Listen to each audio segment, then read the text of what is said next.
As we told you at the top of the newscast, Joe Paterno has lung cancer. His son Scott says it's a very treatable form of cancer, and doctors are optimistic that Joe will make a full recovery. Joe will turn 85 next month. On to Football Friday, Pat Princeby joins me live from Lancaster Catholic, the site of a dandy AA district playoff matchup tonight. What's going on, Prince?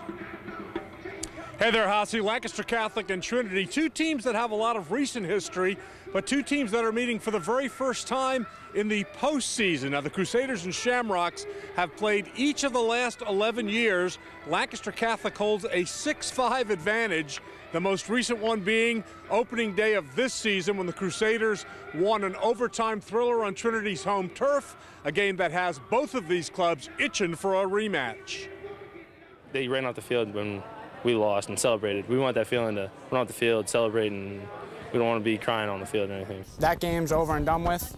You know, they can come in and beat us, but I can tell you right now, we're mentally and physically ready to play this football game.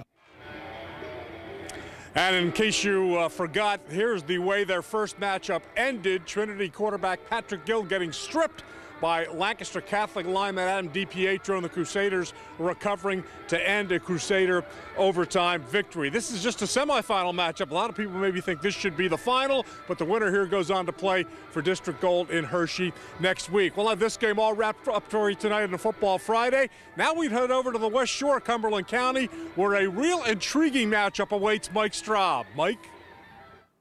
Thank you, Pat. Welcome to West Shore Stadium, site of a huge AAA showdown tonight. It's Palmyra taking on Redland. Redland, the home team tonight. Both these teams coming in with a huge amount of confidence because they both won on the road last week, and they both won in the most dramatic of fashions. Both of these teams won in triple overtime, so we'll see who's freshest tonight. Palmyra knocked out mighty Manheim Central, getting a special teams and defensive touchdowns to pull out the victory, while Redland followed the lead of a sophomore, 10th grader John Ford, scored 5 touchdowns to beat Hershey in 3 OTs and keep the Patriots' season alive. You see the Patriots getting loose on the field right now on this end of the field. And really, the story of this one is going to come down to the running backs. We're talking about Preston Bear, the star at Palmyra. He's been the leading rusher in the mid-pen all year. He's so good, there's now sandwiches named after him in Palmyra diners. That's when you know you've arrived and you're having a great season. And Ford, who we mentioned, just a sophomore, he's kind of a new star over in this side